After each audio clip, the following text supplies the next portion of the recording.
masih waras lah ya, bisa dibilang waras dan alhamdulillah semua juga kan ada faktornya pasti kan. Mungkin 52 dari 100 itu ya faktor-faktor lainnya nggak mendukung gitu mungkin. Tapi kalau aku sendiri sih alhamdulillah merasa bersyukur sekali. Aku kebetulan seneng gitu ya menggali-gali itu. Jadi kayak ngelihat ada seliweran di sosial media apa nih? Terus aku kayak apa ya? Aku belum tahu gitu. Coba searching, coba tanya gitu. Jadi supaya kita juga kuat dulu kan sebagai sebagai calon ibu nih kuat dulu nih apa namanya ilmunya dan juga mentalnya. Ada nggak sih hal-hal yang memang Kak Syifa terapkan ke babynya Kak Syifa nih, yang sama dengan, cara pengasuhan orang tua atau mertua Kak Syifa zaman dulu gitu?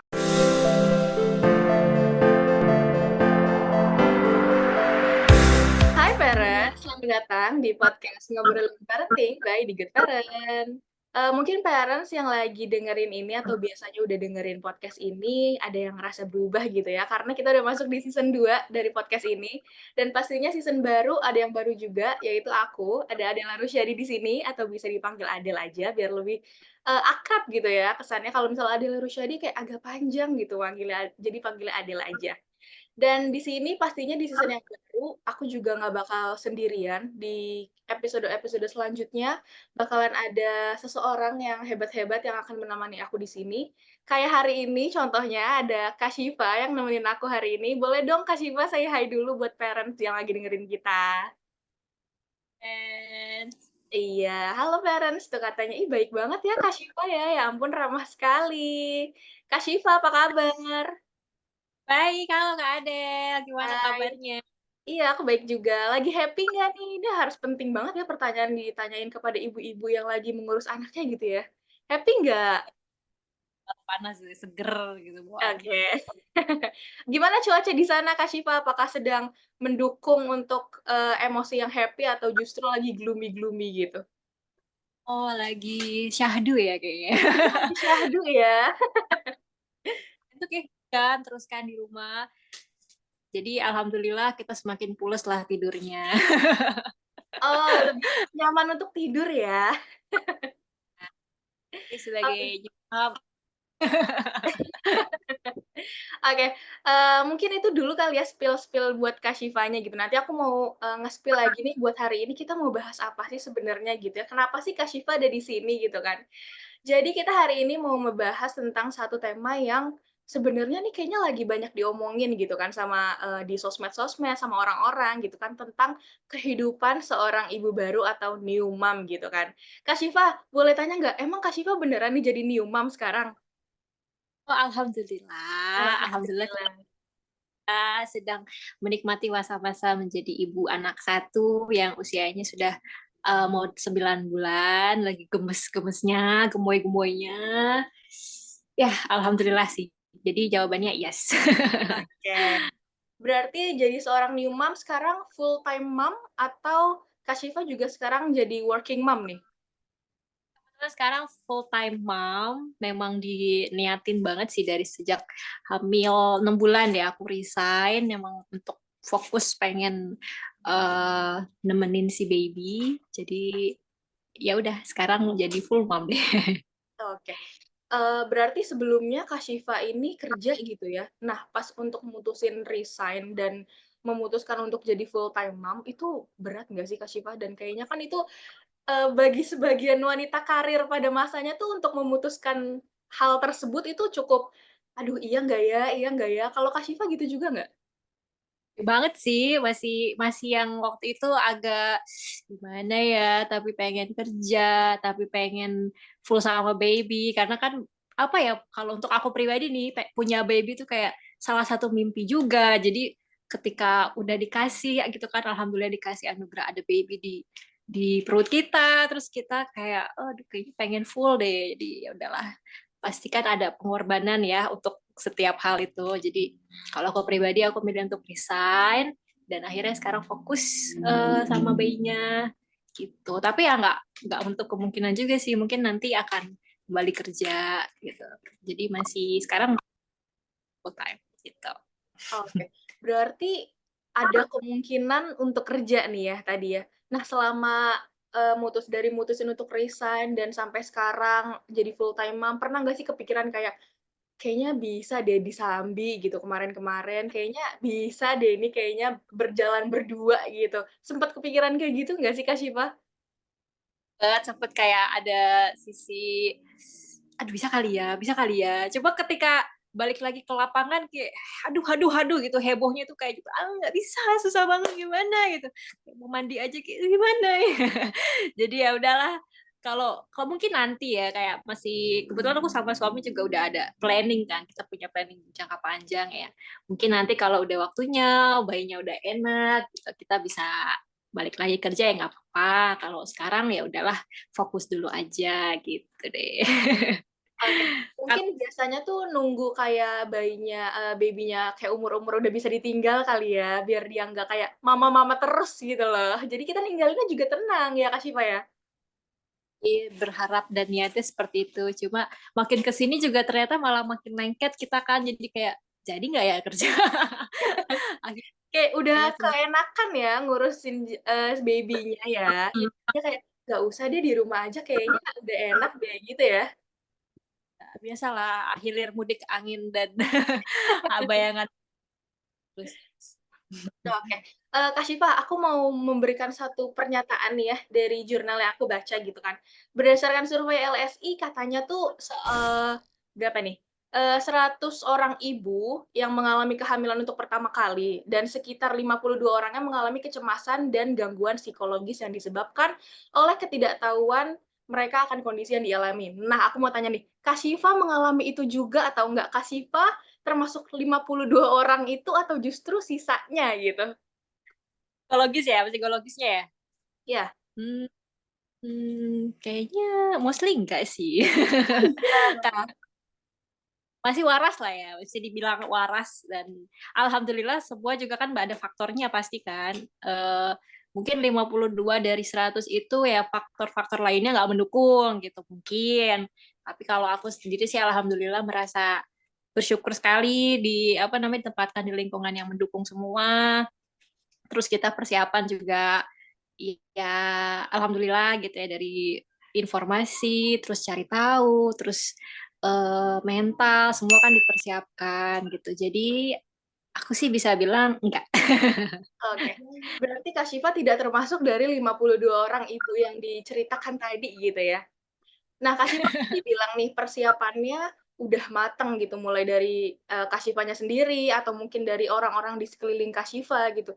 Emang persiapan apa aja sih yang sebenarnya tuh harus dilakukan oleh seseorang yang baru mau menjadi ibu gitu? Kalau dari Kak Syifa sendiri apa aja yang udah disiapin? Banget nih pertanyaannya.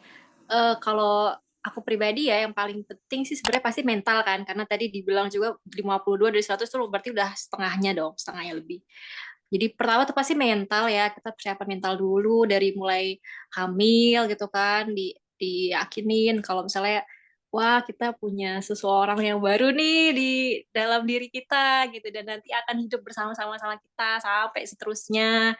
Kalau ya udah gitu kan dalam dalam agama kita ya, dalam Islam kita juga bisa tuh memperkuat batin kita itu dengan banyak doa, banyak zikir, banyak sholawat gitu ya, dengan ya pokoknya dibanyak-banyakin aja doanya gitu. Tapi selain itu juga pasti kita butuh persiapan yang matang dari segi keuangan, persiapan planningnya nih nanti kalau udah punya baby kita bakal keluarin buat apa nih duitnya ya kan kalau sebelum punya baby kan pasti masih aman-aman aja lah cuma berdua sama suami gitu. Kalau udah punya baby kan pasti nanti ada apa diapers dan lain-lain semua yang udah pasti tuh rutin terus-terusan. Selain itu juga persiapan aku apa ya? Kayak ikut-ikut kelas parenting sih sebenarnya dari hamil itu. Dari kelas newborn gitu kan, gimana cara ngerawat newborn, terus kelas-kelas kayak sleep training, informasi-informasi apapun pokoknya kalau aku kebetulan seneng gitu ya menggali-gali itu jadi kayak ngelihat ada seliweran di sosial media apa nih terus aku kayak apa ya aku belum tahu gitu coba searching coba tanya gitu jadi supaya kita juga kuat dulu kan sebagai sebagai calon ibu nih kuat dulu nih apa namanya ilmunya dan juga mentalnya gitu deh. Oke, berarti tadi yang pertama itu afirmasi positif ya, Kak Syifa, ya itu penting banget ya untuk seorang ibu hamil ya, dari hamil itu harus udah dimasukin, afirmasi-afirmasi yang positif kayak, "Wah, aku sedang mengandung anakku, buah hatiku tercinta." yang nanti juga akan kayak bersama. bonding dari keluarga itu juga penting banget loh ternyata gitu. Jadi memang dari sebelum itu semua tuh emang harus dipersiapkan ya itu dengan mentalnya itu, dengan afirmasinya gitu. Oh gitu, iya betul sih. Harus ya kalau misalnya ibu hamil kan kadang agak sensitif ya Kak Syifa ya. Jadi kalau misalnya Nah, denger yang negatif gitu tuh jadinya kayak, "Ada apa bener nih?" Gitu kan ya jadinya. dan itu harus di apa ya, harus dikurang-kurangin dengan cara-cara Mhm, itu sih mungkin karena aku sendiri mengalami dan alhamdulillah itu semua terlewati gitu. alhamdulillah ya jadinya lebih plong sedikit gitu ya waktu masa-masa hamil ya. Oke, tadi kan Kak Syifa juga bilang nih ikut-ikut kelas gitu kan ya, ikut kelas yang sebelum apa, pas masa kehamilan, juga kelas-kelas untuk cara mengurus bayi newborn dan lain sebagainya gitu kan. Tapi Kak Syifa nih dapat informasi dari orang-orang terdekat juga nggak sih? Misalnya kayak orang tua kah, atau, mertuanya juga gitu, atau orang-orang yang udah pernah mengalami itu gitu. Kak Syifa pernah, dapat informasi dari mereka juga atau tidak gitu? Ya pasti sih dari keluarga gitu kan mereka juga secara nggak langsung support sekalian langsung biasanya ngasih wejangan gitu kan sambil entah itu ketemu secara langsung atau online gitu kan pasti langsung nanti ini ya gitu jadi oh iya iya iya iya terima terima dulu gitu dari keluarga dari mertua juga alhamdulillah terus iya iya iya sih bener dapat semuanya jadi ya kita terima, kita tampung dulu aja sih kalau dapat saran-saran kayak gitu. Karena semuanya juga niatnya kan pasti baik ya, pengen pengen ngasih sesuatu. Atau kadang aku juga ini sih suka kepikiran teman-teman aku juga kebetulan ada yang kebetulan satu inilah ya satu satu angkatan gitu kan baru baru lahiran baru jadi nyumam nah aku juga suka tanya-tanya tuh gimana gimana gitu persiapannya apa terus kendalanya apa dan lain-lain gitu Iya jadi sih, biar tahu pasti mereka yang udah mengalami, berusaha ingin membagikan pengalaman mereka kepada kita gitu ya, yang baru aja melewati fase itu gitu kan, kayak, "Waktu aku hamil tuh mendingan kamu kayak gini deh, biar lebih sehat, biar bayinya lebih happy," gitu ya Kak Syifa ya? Tapi kadang Kak Syifa bingung nggak sih? Kayak, dari sini informasinya begini nih, tapi kok dari sisi lain informasinya beda ya, gitu. Jadi kayak bingung gitu ya, ini yang bener yang mana nih sebenarnya? Kak Syifa pernah bingung gitu nggak sih nerima informasi yang berbeda tentang satu hal gitu? pernah sih pernah banget ya kayak yang aku dapat misalnya nih dengan nyari dengan baca buku atau dengan baca-baca artikel gitu aku tahu ini ternyata orang bilang gini-gini ah yang mana yang bener ya tapi dari itu semua sih kalau aku ya menurutku sendiri nggak apa-apa ya perbedaan opini atau teori pun sebenarnya nggak apa-apa sih yang penting nanti ketika kita balik kepada aplikasinya kita dengan keadaan di tempat kita sendiri nah itu yang perlu kita pilih jadi pilih-pilih aja sih informasi yang memang itu bikin kita benar-benar tenang nyaman terlebih kalau misalnya informasi-informasinya itu yang berhubungan dengan kemampuan anak gitu kayak misalnya tumbuh kembang itu kan nggak bisa ya kita samain teori A sama anak kita teori B sama anak kita nah itu yang perlu kita pilih tuh yang kayak gitu sih kalau menurutku tapi kalau sejauh itu informasinya nggak bikin kita jadi kepikiran jadi kayak ngedown gitu ya nggak apa-apa sih gitu. Oke, berarti mungkin perbedaan informasi itu disebabkan oleh ini juga kali ya, masing-masing pengalaman yang mereka pernah jalani gitu ya. Mungkin anaknya waktu itu antara satu dan yang lain tuh berbeda, makanya informasi yang mereka berikan kepada kita pun juga berbeda dan gimana kitanya lagi tuh ya sesuai anak kitanya lagi gitu ya nanti ya. Bagaimana kondisinya, apakah memang sesuai sama yang mereka berikan gitu, apakah, bisa diikutin dengan informasi yang mereka berikan gitu ya Kak Syifa ya? Tapi selama ini, Jadi kesesuaian sama kenapa tuh? iya jangan sampai informasi yang beda-beda itu malah kayak bikin kita aduh pusing pusing pusing gitu kan. Jadi kalau Mhm. ya udah kita misalnya dapat info dari sini ya udah kita terima terima tapi nggak semua juga harus kita aplikasi dan kita samain sama lingkungan kita dan baik kita itu aja sih. Oke, betul sih ya. Kalau misalnya diterima semua mentah-mentah juga kayaknya pusing di kitanya juga ya, Kak Syifa, terlalu numpuk gitu kayaknya. Yang mana ya yang harus diduluin ini prakteknya ya, gitu ya. Tapi ada nggak sih, Biar perbedaan antara ketidaksesuaian gitu ya, antara teori dan juga praktek saat, Kak Syifa nih mengaplikasikan tadi ya Kak Syifa bilang ya, mengaplikasikan, ke baby-nya gitu, ada nggak sih, ketidaksesuaian itu? Hmm, ada nggak ya?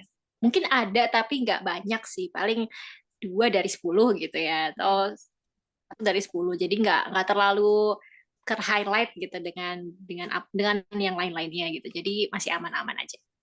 Oke, berarti sejauh ini, ikut-ikut kelas kayak gitu-gitu tuh ternyata penting banget ya Kak Syifa ya, karena itu justru ladang ilmu banget nih buat kita seorang new mom yang belum pernah sebelumnya dan kita ikut kelas itu kita jadi tahu banyak gitu ya, pas praktek jadinya nggak terlalu bingung ya Kak Syifa ya?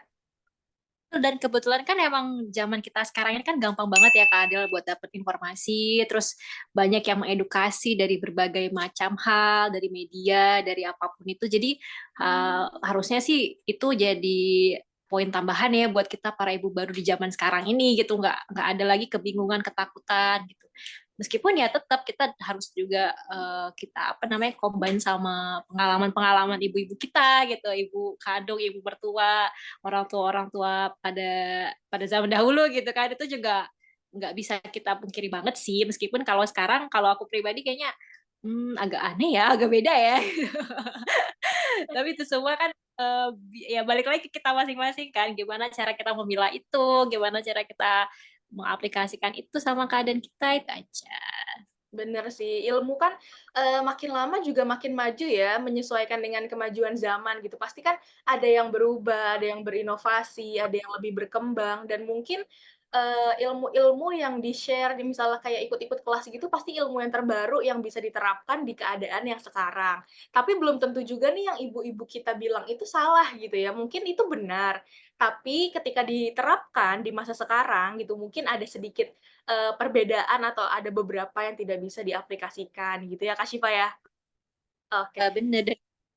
Apa ya, dengan tadi tuh yang aku bilang dan Kadel bilang ikut kelas-kelas itu sebenarnya bikin kita nambah komunitas juga sih menurutku. Jadi kita ada temen lah istilahnya, ada temen yang sama nih sama kita lagi menghadapi fase ini. Jadi ada sharing-sharingnya juga. Nah itu menguatkan juga tuh, termasuk afirmasi juga buat kita sendiri. Jadinya makin makin semangat, makin kuat gitu loh. Betul, itu kayaknya bonus tambahan dari ikut-ikut kelas-kelas kayak gitu ya, Kak Syifa ya. Jadi selain kita dapat ilmu, dapat teman, ngerasa kita nggak sendirian gitu ya, kayaknya pusingnya tuh nggak sendirian, kayak ternyata, oh ternyata yang ngerasain kayak gini tuh bukan cuman aku doang, ternyata ibu-ibu yang lain juga, berarti ini wajar gitu ya, Kak Syifa ya?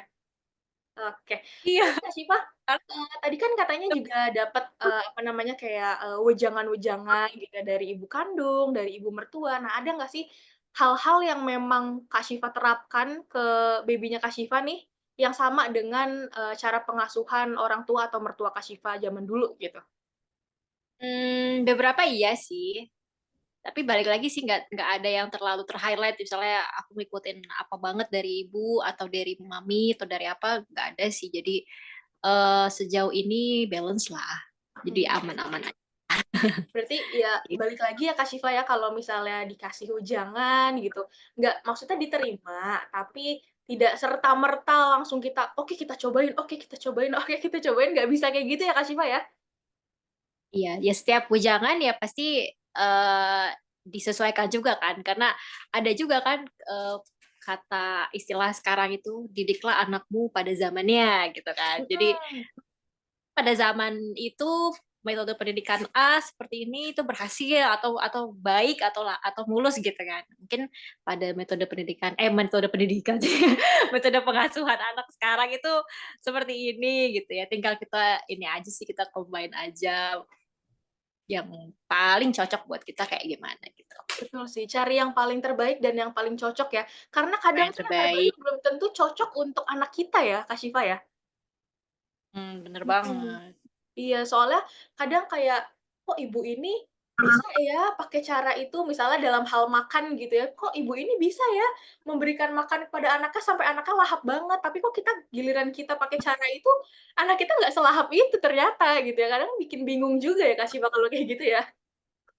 Iya, nanti ujung-ujungnya kan kita malah jadi netting, malah jadi insecure, malah jadi ngedown, akhirnya kita nggak semangat gitu kan, itu malah bahaya kan, jadinya kita nggak ada nggak ada sense positif ke anak juga malah jadi gimana ya, ngedown terus bawaannya ngelihat ini kok gini ya, kok gini. Karena aku juga pernah sih, pasti semua ibu juga pernah yang kayak meskipun cuma ngedenger doang atau ngelihat doang kayaknya kok dia enak banget ya, kok dia bisa ya, kok gini ya, kok gitu ya, gitu. Jadi itu kan bikin kita malah berpikiran macam-macam kan, nanti efeknya malah jadi ke baby, jadi nggak fokus lagi nanti gitu. Betul. Karena anak itu, kalau kata orang, anak itu gimana emosi ibunya gitu ya. Kalau misalnya ibunya happy, pasti anaknya juga happy gitu. Kalau ibunya bingung, waduh anaknya nggak tahu nih bingungnya gimana lagi nih. Iya kan? Iya bener banget, kerasa banget sekarang. Dulu kan denger-denger aja nih. eh iya sayang, mama happy, baby happy katanya kan gitu. Ternyata bener, ini ketika misalnya aku lagi agak tensi tinggi gitu ya, lagi haid atau gimana, kerama gitu, agak-agak gimana, dia malah lebih yang high temperature lagi, dia malah lebih wah gitu kan, lagi lebih tantrum lagi. Gitu. Ketika kitanya happy, wah dia happy-nya bisa seharian full gitu. Ternyata ngaruh banget sih. Dan Iya baru karena kerasa sekarang betul. Jaga anak harus jaga emosi dan kewarasan seorang ibu juga ya Kak Syifa ya. banget. Selama ini Kak Syifa nih udah 9 bulan baby-nya, udah ada masalah-masalah apa aja nih? Udah ada drama-drama apa aja? Udah MPASI ya? Ya.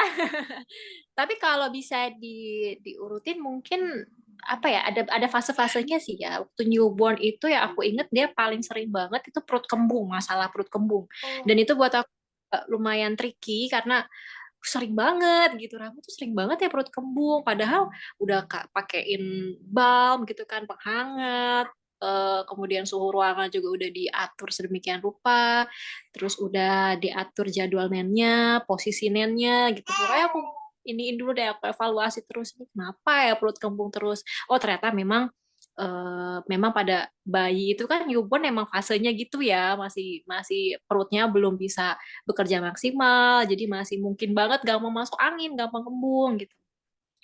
Dan sekarang ini udah enggak gitu. Tapi sekarang ini kan karena udah MPASI nih. Nah, problemnya di MPASI sekarang nih. Ya, biasalah seperti anak-anak pada umumnya ya. Kalau lagi males makan ya malas gitu. Lagi semangatnya semangat gitu. Tinggal kitanya aja mengatur mood supaya semuanya berjalan lancar gitu. Oke, berarti tadi udah ada 2 fase ya Kak Syifa yang Kak Syifa alami gitu ya, pas newborn itu sering banget kembung, padahal udah dikasih anget-anget gitu ya di perutnya. Iya sih, bener sih. Dulu ya, aku kalau boleh cerita nih Kak Syifa, ponakanku juga dulu gitu kayak nangis tiap malam gitu nggak? Kak Syifa juga gitu nggak baby-nya? Eh, Rama termasuk sih, tapi nggak yang dalam frekuensi sering banget ya. Kalau aku bisa nilai sih dia kalem ya, anaknya kalem banget sih. Jarang banget nangis, nangis tuh emang karena pas mau pas dia haus, pas dia lapar aja. Selebihnya dia bisa ikut main, bisa senyum-senyum gitu dari newborn tuh alhamdulillah gitu. Cuma ketika ya hal-hal tertentu aja deh pada umumnya gitu. Ternyata baby-nya menyenangkan sekali ya. Iya, baby-nya murah senyum dan ceria gitu, jadinya kita juga ngurusnya happy gitu ya Kak Syifa ya.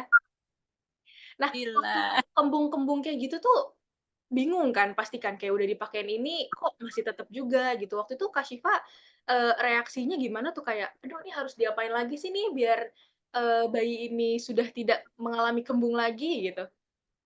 Oh iya itu menguras ini banget sih, menguras tenaga dan emosi sih, tenaga ya karena gimana ya, kita kan jadi berpikir ya apa ya, ngapain ya, kemudian reaksinya pasti pasti agak-agak worry juga gitu, apa aku ada yang salah sama aku apa gimana gitu. Tapi langkah-langkah selanjutnya ya pasti kita ke dokter gitu kan, tanya-tanya, kemudian kayak ikutin anjuran dokter aja sih. Pada akhirnya ternyata memang memang pada usianya fasenya lagi sering seperti ini, ya tinggal dibenahin aja nih cara-caranya gitu, mungkin ruangannya, mungkin metode neneknya, metode apa waktu-waktu pemberiannya juga gitu diperbaiki semua. Ya alhamdulillah sih makin ke sini berjalannya waktu kan anak semakin besar semakin bagus juga perkembangan pencernaannya gitu ya. Jadi udah berkurang, semua berkurang gitu.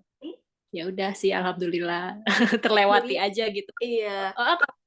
Kita udah lupa ya itu tuh gimana ya reaksinya ya, biasa bukan biasa juga tapi kayak Ya khawatir-khawatir aja lah sebagai ibu baru gitu. Berarti sempat memutuskan untuk kayak tanya ke dokter aja deh nih ya, daripada nanti salah-salah juga penanganannya gitu ya, Kak Syifa ya? Berarti Kalau aku panik-panik dikit ada lah ya waktu itu ya, waktu kembungnya tidak berhenti-henti itu?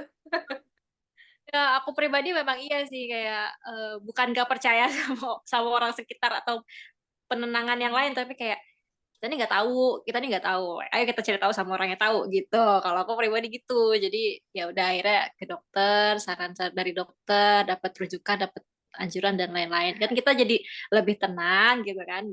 Pertama tenang karena ya yang ngasih tahu juga yang tahu ilmunya nih gitu. Yang kedua ya jadi ada tambahan ilmu lagi dong buat kita gitu. Selanjutnya evaluasinya apa gitu supaya nggak keulang. Gitu sih. Betul sih. Tapi lama-lama nanti fase itu udah berakhir, tiba-tiba ada fase yang baru lagi, masalah makan. Bener ya kata orangnya, semakin anak bertambah umur, ibu juga bertambah ilmu gitu ya, karena kita pasti akan menghadapi hal-hal yang baru gitu ya, Kak Syifa ya?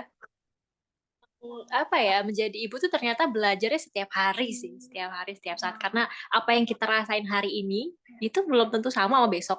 Besoknya lagi juga belum sama. Jadi kalau aku bisa bilang every day is roller coaster. Jadi ya gitu deh. Hari ini kita sukses sih ngerasa kayak anak makan oke, mood baik gitu kan, tidur siang cukup gitu. Besoknya 180 derajat itu, rasanya udah diombang-ambing terus.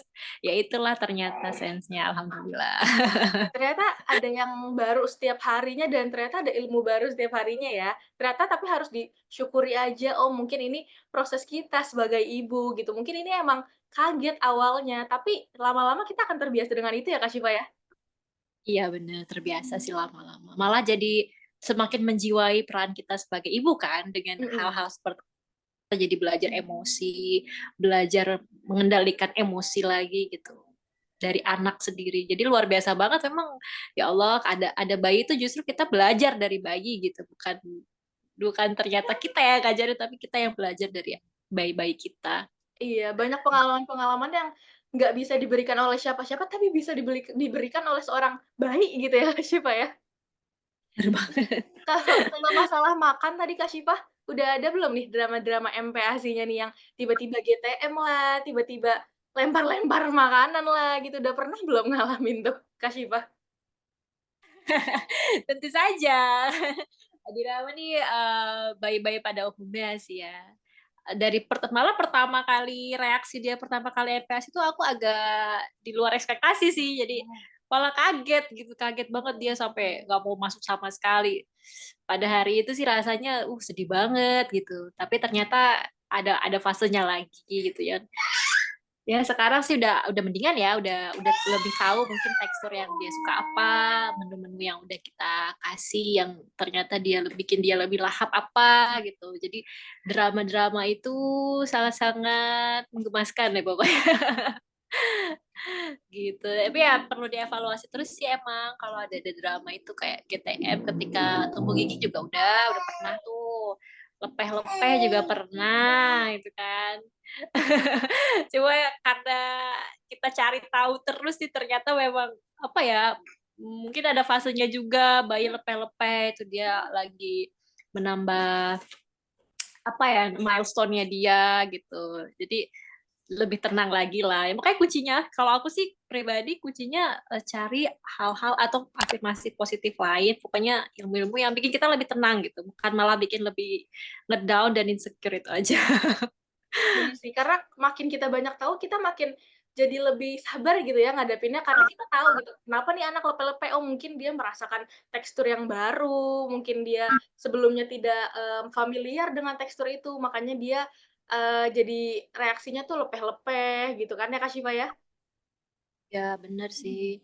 Jadi ya belajar lagi kan, makanya setiap hari tuh belajar gitu. Kemarin-kemarin sebelum MPASI kan belajar asinya gimana, mungkin dia pernah sering kembung, terus dia apa pernah muntah juga waktu itu apa gitu kan, karena apa kita cari tahu. Nah sekarang pas MPASI kayak ada juga sesuatu yang bikin kita kenapa sih kenapa gitu, karena kita evaluasi cari tahu oh ternyata gini, oh ternyata gini, jadi ya udah.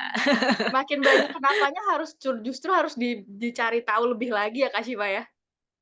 Kalau menurutku memang buat dievaluasi sih supaya ya nggak stuck gitu kan, biar kita juga bisa moving forward, bisa lebih baik lagi setiap harinya gitu. Kak Syifa tadi kan udah bahas masalah fase-fase MPASI ya di Adikrama ya Kak Syifa.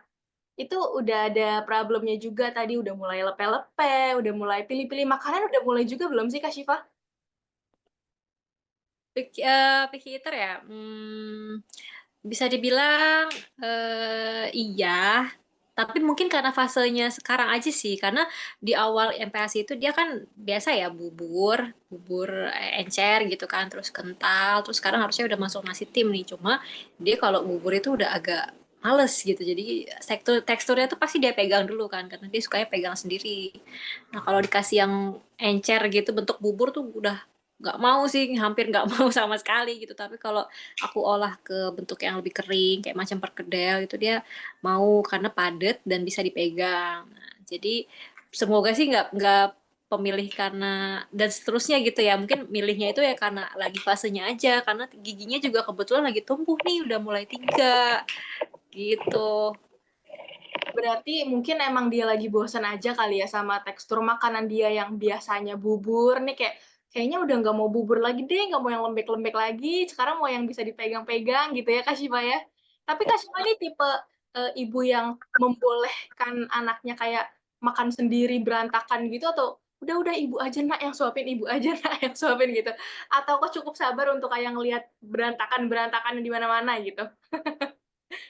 Aku tipe yang membiarkan untuk makan sendiri. Karena itu juga termasuk apa namanya metode pembelajaran dia sendiri kan, mengenal tekstur, mengenal makanan, belajar makan sendiri. Bukan maksudnya males nyuapin sih, tapi memang membiarkan dia dulu. Karena biasanya juga dia belum fokus banget sih, paling 10-15 menit untuk pegang sendiri, selebihnya udah kemana-mana kan matanya. Nah itu baru aku alihkan, baru-baru aku yang ambil alih gitu untuk disuapin gitu. Jadi aku termasuk yang membiarkan aja. Seru soalnya ngelihatnya, kan kita nggak tahu ya dia sampai usia berapa nih bakal makan seberantakan itu gitu. Kayak seru-seru aja ya, meskipun pas udah selesai agak tarik nafas dulu buat bersih-bersih.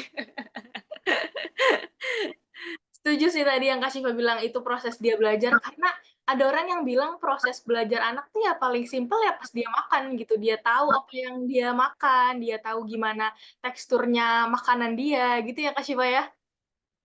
Bener Tapi kalau banget. misalnya makanannya Adik Rama ini udah ada komposisi yang udah Kak Syifa tentuin nggak sih kayak oke, jam segini, jam 9 kamu harus makan bubur, jam 12 kamu harus makan buah gitu, jam 1 kamu harus minum susu gitu. Kak Syifa udah ada jadwal itu atau ya udah semaunya anak aja gitu? Di awal sih iya, di awal kayak aku jadwalin kan mengikuti anjuran-anjuran ya, mengikuti apa namanya anjuran Kemenkes, terus resep-resep yang ada, info-info yang ada gitu, yang aku dapat dari kelas-kelas MPASI juga. Tapi kan balik lagi ya, ketika diaplikasikan kita nggak bisa dong maksa anak kita untuk ngikutin jadwal yang udah kita bikin gitu.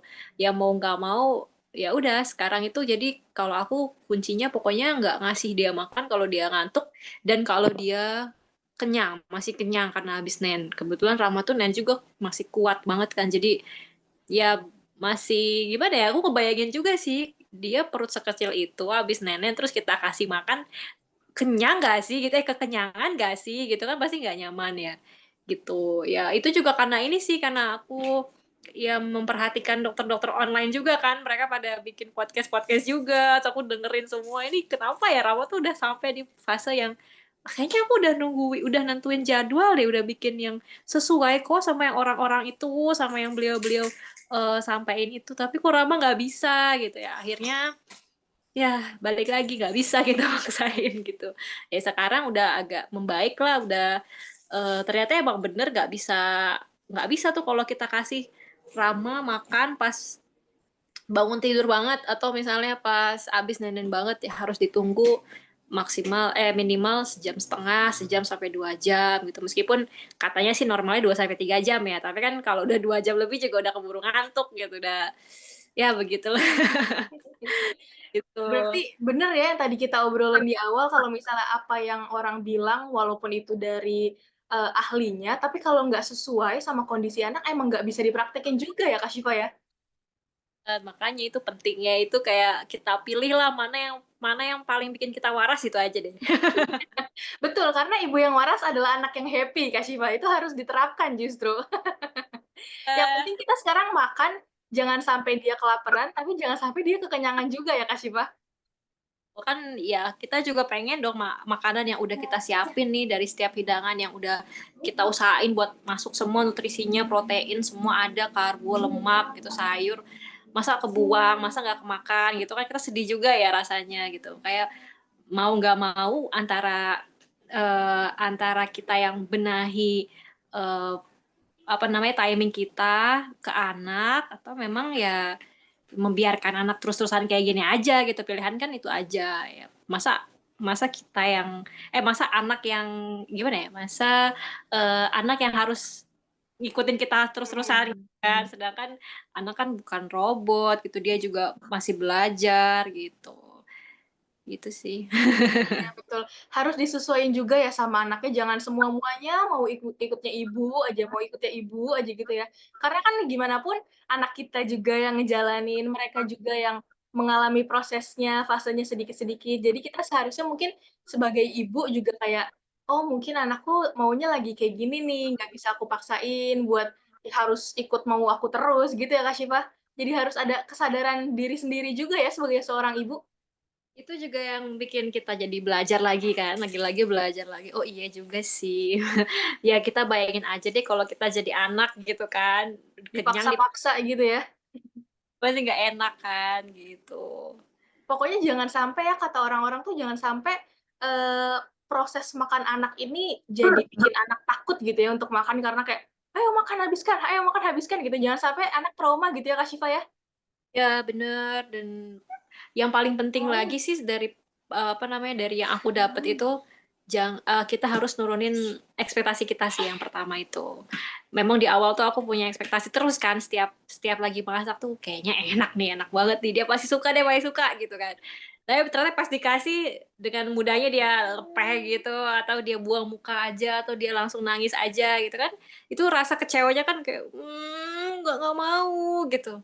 Ya jadinya mulai saat itu ya harus turunkan ekspektasi sih, dan ternyata emang ngaruh ke kita, ngaruh gitu kan, mood kita juga bagus, ke anak juga jadinya bagus gitu. Mungkin anak juga ada efek-efek gitu juga nggak sih, kalau kitanya emosi mukanya sangar gitu kan pas nyuapin, ya mana mau dia makan gitu kan, dia udah serem duluan, mungkin bisa jadi kan kayak gitu.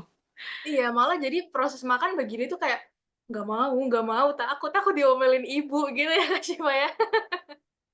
Jangan sampai deh anak-anak kita nanti jadinya malah takut sama kita pas lagi nyuapin-nyuapin makan ya, Kak Syifa? Karena kan terus-terusan nih kita makan sama dia setiap hari nih. Nah, Kak Syifa, tadi kan Kak Syifa bilang, adik Rama ini masih menyusui ya? Berarti masih full ASI gitu ya? Belum pakai susu formula. Nah, menurut Kak Syifa nih kalau misalnya nanti mengharuskan gitu ya, adik Rama ini minum susu formula atau udah minum susu formula Kak Syifa? Belum sih. Belum. Nah, kalau misalnya nanti kira-kira adik Rama diharuskan atau ada keadaan gitu ya, yang mengharuskan adik Rama untuk minum susu formula, menurut Kak Syifa gimana? Ya nggak apa-apa sih kalau aku, ya sejalannya aja. Tapi cuma kebetulan Rama ini DBF dari lahir ya, dari newborn, karena aku juga di rumah gitu. Ya alhamdulillahnya DBF aja gitu, dan nggak perlu tambahan susu formula. Kalaupun nanti harus tambahan ya ya mengikuti alur aja lah. Sejauh ini belum butuh dengan susu formula gitu. Oke, berarti Kak Syifa ini tipe yang, ya udah nggak apa-apa ya kalau, pakai susu formula mungkin itu juga yang membantu, pemenuhan nutrisi dia gitu ya Kak Syifa ya? Nah, kita Soalnya lihat. heeh, soalnya kadang tuh ada beberapa ibu-ibu gitu ya, kalau misalnya aku lihat di sosial media ada yang, agak kontra gitu dengan susu formula gitu. Kalau Kak Syifa sendiri nggak apa-apa ya gitu? Bukan kontra juga sih, tapi nggak Mhm. yang harus juga. Jadi kita netral aja lah. Karena Karena kita juga harusnya lihat kebutuhan anak ya Kak Syifa? mungkin beberapa ibu-ibu memang perlu gitu kan dengan susu formula, karena mungkin working mom. Jadi kita nggak bisa bilang nggak mau gitu atau nggak boleh, dan nggak bisa bilang harus juga sih, karena setiap kondisi beda-beda ya. Takutnya nanti ada yang merasa gimana, tersinggung apa gimana gitu. Jadi kita alhamdulillahnya drama DBF, ya DBF gitu, dan alhamdulillah ada gitu. Kalau misalnya pun nggak ada, harus misalnya susu formula ya kenapa enggak gitu. Semua yang terbaik. Iya, jadi kita tuh kadang kalau misalnya pun kita nggak setuju gitu ya dengan susu formula atau kontra lah dengan susu formula, tapi ternyata anak kita nih butuh gitu ya, ya gimana lagi gitu, karena itu mungkin udah anjuran dokter juga atau yang lainnya gitu dari ahli medis gitu ya, dari emang yang udah pakarnya gitu lah ya, ternyata anak kita nih butuh susu formula ya kita harus menurunkan ego kita juga kali ya Kak Syifa ya. Iya sih, balik ke kondisi masing-masing aja sih yang penting. Mm-mm. Kak Syifa, adik Rama nih aku mau tahu deh, udah sikat gigi atau belum ya? Udah mulai fase-fase sikat gigi atau belum tuh? Itu menarik banget loh menurut aku Kak Syifa, karena biasanya kan anak-anak agak susah ya kalau misalnya disuruh sikat gigi gitu. Udah kebetulan udah kan dia udah tumbuh 3 nih sekarang. Sebenarnya dari awal tuh juga udah mulai sih aku kasih sikat gigi silikon gitu kan yang banyak di pasaran nih pokoknya buat iseng-iseng aja masuk-masuk mulut biar nanti nggak aneh nih ketika ada sikat gigi beneran masuk mulut dia gitu. Jadi sekarang alhamdulillah sih bisa-bisa aja. Sekarang udah mulai pakai pasta gigi juga yang berfluoride karena mengikuti anjuran-anjuran dokter ya.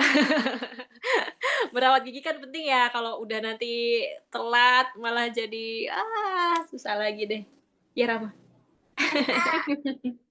Berarti ini adik Rama ini bukan termasuk anak-anak yang susah untuk diajak sikat gigi ya Kak Syifa? Mudah-mudahan enggak sih ya. Kalau sekarang Hmm. masih bisa kan kita arahin sambil ajak main gitu kan sambil Mm-mm. main masuk giginya sambil kita sikat pelan-pelan gitu. Mudah-mudahan sih sampai seterusnya ya. Amin. Semoga kita juga nggak ada drama-drama sikat gigi ya Kak Syifa ya. Nah, tapi kalau misalnya dalam mengurus adik Rama gitu ya, dalam proses pengasuhan adik Rama nih, ada peran dari ayahnya juga nggak sih, Kak Syifa? Atau justru ya udahlah biar aku aja sebagai ibunya gitu ya ngurusin gitu, kamu cari kerja aja gitu ya, maksudnya kamu cari uang aja gitu. Pasti harus dong, harus banget. Hmm. Peran ayah tuh penting banget kan dalam mendidik anak. Eh, dan dilihat juga nggak bisa sih dari segi kemampuan juga aku merasa nggak bisa aku sendirian itu gitu meskipun kita misalnya ada kodrat kita masing-masing karena perempuan di rumah ngurus rumah laki-laki di luar gitu kan cari nafkah kerja gitu tapi ketika dalam mengurus anak pengasuhan kalau aku sih yang harus banget kita harus sama-sama gitu dan gak ada pembagian misalnya aku bagian yang ini kamu bagian yang itu kamu bagian ini kamu bagian itu gitu kalau aku sama suami sih udah komitmen dari awal pokoknya bareng-bareng sama-sama gitu kita eh nggak boleh pilih-pilih lah ya gitu dan alhamdulillahnya bisa berjalan sih alhamdulillah suami juga bisa berkontribusi bisa mendukung meskipun bekerja tapi ketika di rumah dia sebagai ayah tetap gitu. Aku setuju sih kalau misalnya harus ada ikut campur ayah dalam mengurus anak gitu ya, karena ya biar bagaimanapun si anak ini juga pasti butuh peran seorang ayah gitu dalam kehidupan dia, dalam proses pertumbuhannya gitu ya Kak Syifa ya. Karena pasti mereka juga akan kayak takutnya nih ya, khawatir nggak sih kalau misalnya nggak ada, maksudnya misalnya ayahnya ini tidak ikut campur dalam mengurus anaknya sejak kecil, akhirnya dia tuh pas besar jadi kayak entah nggak deket lah sama ayahnya gitu. Kak Syifa khawatir gitu nggak sih? Oh, iya dong kayak Mm. ya gimana ya kayak kita dari awal kan pengen punya udah komitmen punya anak ya pasti kan ngurus juga harus sama-sama dan dalam apa namanya dalam teorinya pun anak itu akan tumbuh dengan baik ketika dia dapat pendidikan atau dapat pengasuhan dari dua arah dari ibu dan dari ayah gitu karena meskipun ibunya full seharian sama dia mungkin main juga, belajar juga, makan juga, mandi juga, tapi tetap ada yang dia butuhin dari sosok ayah gitu. Dan itu terasa sekarang di Rama dan sekarang Rama juga bisa lebih lebih apa ya, lebih mengenal juga ke ayah. Bondingnya juga lebih kuat sama ayahnya gitu karena dibiasain terus ayahnya harus ada gitu di Betul. hidupnya dia dari bayi Mm-mm. gitu. Apalagi kalau yang aku baca-baca atau yang aku dengar-dengar gitu ya, kalau misalnya di sosial media, terkadang tuh anak misalnya adalah membuat kesalahan gitu ya, pasti orang tua ini ada mempunyai dua peran masing-masing gitu antara ayah dan ibu. Misalnya ibunya menasihati, tapi ketika ibunya menasihati dalam kutip dalam tanda kutip atau misalnya marah kali gitu ya, Kak Syifa ya. Nah, yang satunya ini harus, menenangkan gitu. Kak Syifa setuju dengan itu? Setuju banget, setuju banget. Aku juga sama sih baca-baca dari apa artikel, kemudian lihat lihat yang seliweran-seliweran gitu ya. Mhm. Ya itu sangat penting khususnya untuk menenangkan anak gitu ya. Ketika mungkin ibunya udah mulai agak tantrum, ayahnya harus mulai datang memeluk gitu. Udah harus ya udah diambil alih sebentar supaya tenang gitu. Karena ya kelihatan sih ya memang laki-laki itu kan lebih, kalau buat aku sih ya laki-laki bisa lebih tenang dibanding perempuan untuk beberapa hal gitu. Jadi sangat berpengaruh. Betul sih. Apalagi kalau misalnya, seharian sama ibu gitu, ibu kadang juga udah bisa aduh pecah juga ya kali ya Kak Syifa ya kalau misalnya seharian gitu, tiba-tiba marah kan pasti harus ada yang nenangin dong, nggak mungkin kita lagi marah nenangin diri sendiri, aduh kayaknya hektik banget ya otak ya kayaknya kalau kayak gitu. Iya sih. Nah, Kak Syifa, aku mau tanya deh, kalau misalnya tadi kan, sempet bilang juga kadang diurusin ada yang megang lah gitu ya, adik Rama ya, kadang gitu ya, nggak sama Kak Syifa aja gitu kan. Takut nggak sih misalnya adik Rama jadi, kulitnya sensitif atau, gimana gitu, kayak misalnya dipegang sama yang ini nanti dia jadi gimana gitu, takut nggak sih kayak gitu? Hmm, takut sih enggak ya, karena kan dia juga mau nggak mau harus bersosialisasi dong sama lingkungannya. Jadi kalau aku nggak apa-apa. Untuk awal-awal pasti sih, bayi kan pasti emang lebih sensitif. Ya Mhm. perlindungannya aja, entah itu sabun mandinya atau lotionnya atau dipakein bajunya yang aman gitu. Sejauh ini sih dia masih aman ya, sensitifnya Rama sih sejauh ini paling ya merah-merah. Kadang sempet sih ya misalnya dicium sama orang asing gitu karena gemes atau apa gitu ya. Itu kan tapi dengan frekuensi yang nggak sering, nggak apa-apa sih kalau menurut aku gitu.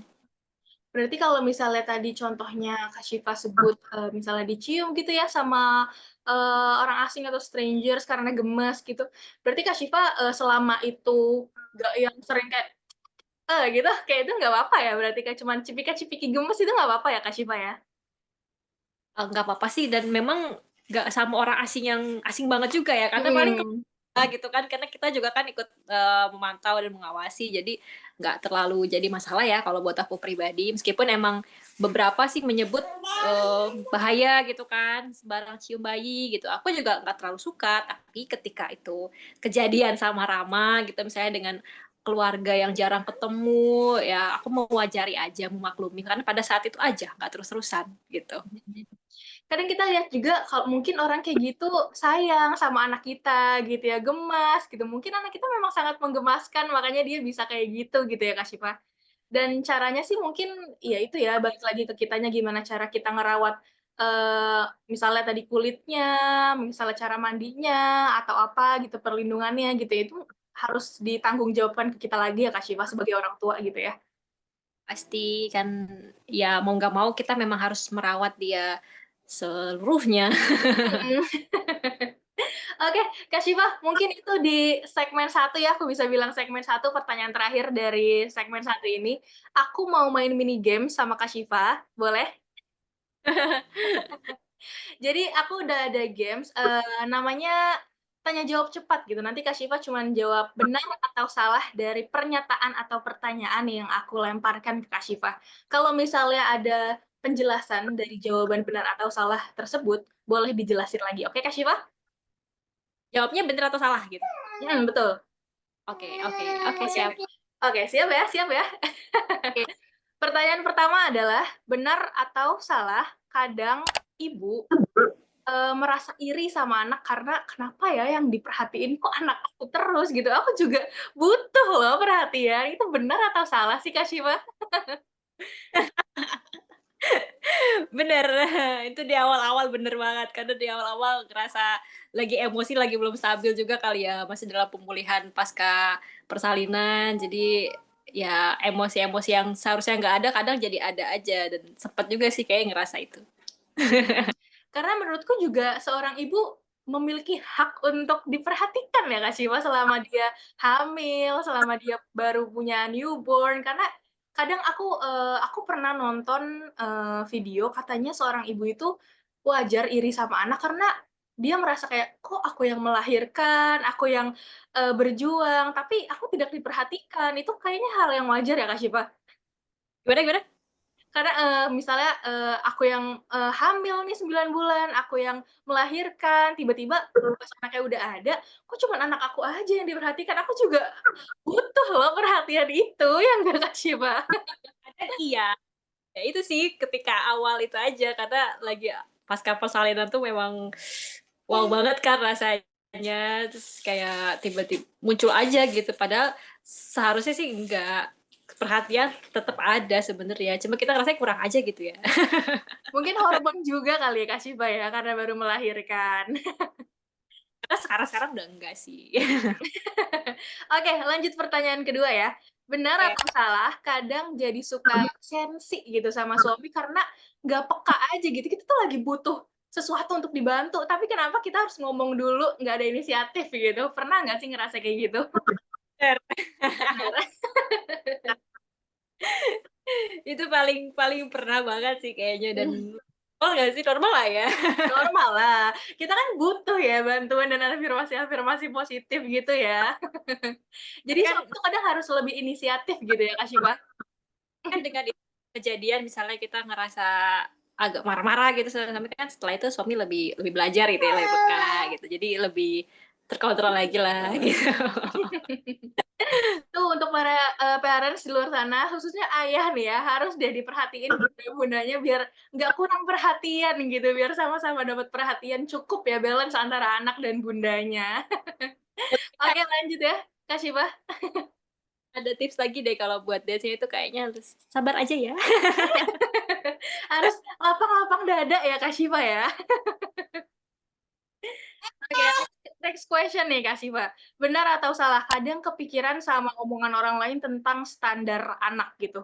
Jadi kayak, "Anak kamu kok udah berapa bulan beratnya cuman segitu, kurang 2 ons tuh," gitu. Pernah nggak sih kepikiran kayak gitu, bener atau nggak? Suka kepikiran? Enggak sih, enggak. Mmm, Karena alhamdulillah lingkungannya lingkungan yang sehat ya. Jadi nggak ada dan nggak dari awal memang udah nge-mindset sih sebisa mungkin nge-mindset bahwa anak sehat itu bukan karena dia berat badannya bagus, bukan karena dia gendut gitu istilahnya, bukan karena gendut atau dengan dia beratnya besar terus naik terus. Anak yang sehat kan anak yang aktif, yang apa namanya, yang berkembang terus milestone-nya. Jadi enggak sih salah. menurut Kak Syifa salah, tapi iya, aku juga setuju kok kalau kayak gitu, Kak Syifa. Nggak apa-apa salah aja itu harusnya. Karena kita sendiri orang tuanya tuh tahu gitu gimana perkembangan anak kita dan nggak bisa semerta-merta diukur, "Anak kamu nggak sehat karena nggak sesuai standar." Itu aduh, kayaknya sakit hati banget ya, Kak Syifa, kalau tiba-tiba ada orang ngomong kayak gitu ke kita ya. Oh, kasihan dong ibunya. Ya Allah kita udah ngurusin kali ini bikinin makanan, nyuapin anak, ya ampun udah kayak gitu se-effort itu, tiba-tiba dipandang sebelah mata aja tuh kayak, ayo dong sama-sama hargai sesama ibu gitu ya, Kak Syifa. Jaga Oke, next perasaan. question nih, Kak Syifa. Benar atau salah, selera makan anak adalah mood booster bagi ibu? Betul. Karena makan anak adalah segalanya bagi ibu ya, Kak Syifa? Betul banget. Meskipun kalau buat aku ada lagi sih selain makan itu tidur. Tidur. Oke, Karena kalau kenapa anak tuh? karena anakku ini termasuk yang agak susah tidurnya karena Mmm, mungkin kita sih kebetulan tuh rumah pinggir jalan raya, daerah wisata. Jadi rame terus kan rasanya. Apalagi sekarang ini lagi rame bis telolet dan segala macem deh. Jadi itu sangat-sangat mengganggu dan ketika dia susah tidur kan kita otomatis jadi aut-autan. Jadi kayak gitu. Lebih lama lagi kita nih istirahatnya. Gitu. karena semakin cepat anak tidur, semakin cepat juga kita istirahat, ibu-ibu istirahat ya, Kak Syifa? Pun pas kita udah sadarin ternyata kita nggak istirahat malah scrolling TikTok gitu, scrolling Instagram. Betul, karena bingung juga ya, Kak Syifa, kan maksudnya ketika anak tidur tuh kita bisa harusnya ya kayak ngerjain pekerjaan lain, tapi ternyata kita juga butuh me time kita ya, itu kadang sesederhana nge-scroll sosial media aja ya, Kak Syifa, ya. Bener banget. Oke, pertanyaan terakhir dari permainan ini adalah, benar atau salah, pas awal-awal punya anak, punya adik Rama, masih ngerasa jijik sama pupnya adik Rama? Enggak, Enggak? salah. Oh iya? Udah langsung kayak, "Oke, udah biasa nih, ayo sini sini sini." Emang kebetulan aku juga udah beberapa kali nih ikut ngasuh ponakan-ponakan, jadi udah semakin terbiasa lah dan apa ya, excited itu malah aku kalau ngelihat pupnya Ramadi. Apalagi sekarang nih semenjak MPASI kan kita harus merhatiin juga ya, kira-kira pupnya ini terlalu keras atau sembelit atau gimana, biar kita evaluasi juga nih mungkin menunya kurang kurang pas, kurang ada lemak atau apa gitu. Jadi kalau aku salah. Kalau aku bener-bener malah sengaja aku liatin harus kayak gimana bentuknya. Karena itu juga salah satu faktor untuk melihat kesehatan dari adik Rama ya, Kak Syifa ya? Kalau aku nih Kak Adel, aku sendiri malah bikin jurnal, bukan jurnal ya, bikin catatan pupnya Rama. Jadi semenjak MPASI khususnya, jadi setiap MPASI itu aku tulis pupnya misalnya lancar-lancar, atau misalnya ketika lagi keras banget, warnanya misalnya pernah agak hijau karena aku sempet yang kalau DBF itu aku pumping dulu awal-awalnya, jadi dia cuma dapat ASI belakang-belakangnya aja gitu. Nah itu jadinya biar dievaluasi gitu, biar ketahuan deh gimana-gimana. Betul juga. Ini buat parents di luar sana nih yang lagi dengerin ini menjadi ide yang sangat bagus ya, Kak Syifa ya. Terima kasih loh sudah memberikan inspirasi untuk membuat jurnal pup anak tuh kayak, itu brilian sekali Kak Syifa, karena bisa dari situ tuh kita bisa ngontrol ya, oh ternyata kondisi anakku nih mungkin sesuai dari pupnya nih lagi begini gitu ya, mungkin lagi kenapa, kurang makanan apa gitu. Jadi kita bisa evaluasi, bikinin makanan yang baru gitu kan, ngasih-ngasih makanan yang lebih bervariasi gitu ya Kak Syifa ya? Juga bisa tahu kan jadwal pupnya ini terakhir kapan, berapa harinya gitu kan. Pernah juga soalnya Rama itu sampai hampir 2 minggu tuh dia belum pup dan tapi tanpa ada drama, tanpa dia nangis, tanpa dia terlalu mengejar atau gimana. Jadi biasa aja gitu. Makanya semua itu aku harus catat supaya kalau misalnya ada apa-apa gitu ya, nauzubillahnya ya aku bisa kasih tahu dokternya nanti kalau dia sebelumnya gini gini gini gini gitu. Makanya kita bikin sendiri. Tadi menarik tuh, itu nggak 2 minggu nggak pop, itu ternyata kenapa tuh, Kak Syifa? Mungkin bisa jadi pelajaran buat bunda-bunda yang lagi dengerin kita sekarang ini.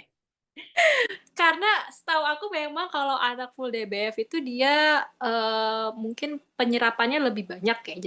Jadi kotorannya itu mungkin memang nggak akan banyak atau mungkin nggak ada malah gitu. Jadi sejak sejak sebelum MPASI pun Rama emang, frekuensi pupnya itu nggak yang setiap hari atau 2 hari sekali gitu, bisa 5 hari, seminggu, hampir 2 minggu itu pernah dan selagi nggak ada masalah ya, setahu aku memang aman-aman aja gitu. Jadi nggak apa-apa meskipun dia lama gitu nggak apuk, tapi kalau dianya nggak ada demam, nggak ada rewel, nggak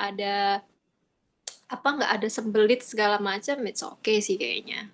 Berarti Karena juga harus heeh, mm, harus lihat dari berbagai faktor juga ya, nih kenapa ya kira-kira anak ini nggak pup sampai kayak kurang lebih 2 minggu gitu. Apakah mereka juga sedang merasakan sesuatu di perutnya, tapi kalau nggak kenapa-napa ya, kita harusnya tenang aja gitu ya, Kak Syifa ya, daripada kita pikiran, terus malah efeknya ke anak juga gitu kan nggak baik ya, Kak Syifa ya? iya, itu juga kan sambil kita cari tahu ini kenapa nih. Oh ternyata setelah nanya-nanya juga aman kan Bun, tapi nggak ini nggak ini. Enggak sih aman. Oh ya udah gitu tenang aja nggak apa-apa nggak apa-apa. Ya udah. Intinya belajar lagi dan cari ilmu lagi ya, Kak Syifa ya? Ah bener. Terus Mhm. Iya, karena harus dari pup aja kita harus bisa belajar gitu ya, harus ada ilmu baru yang kita dapat dari situ ya, Kak Syifa. ya bener banget. Oke, Kak Syifa, itu tadi pertanyaan terakhir dari episode hari ini, udah di penghujung acara banget nih. Tadi pertanyaan paling terakhir, terima kasih sekali Kak Syifa sudah sharing-sharing sama parents yang lagi dengerin ini. Makasih juga udah meluangkan waktunya mau cerita-cerita bareng Adil di sini. Jangan kapok ya Kak Syifa, kalau misalnya diundang lagi boleh dong cerita-cerita lagi, mau nggak? Oh boleh dong. Oke, tunggu aja nih episode-episode selanjutnya mungkin ada part yang kedua sama Kak Syifa. Ditunggu aja dan pantengin terus di Spotify dan YouTube-nya thegoodparent.id. Jangan lupa terus ya parents dengerin dan tonton tuh bisa di 2 platform, bisa di YouTube dan juga di Spotify The Good Parent. Sampai sini dulu episode kita, sampai jumpa di episode berikutnya. The Good Parent, masa depan lebih baik.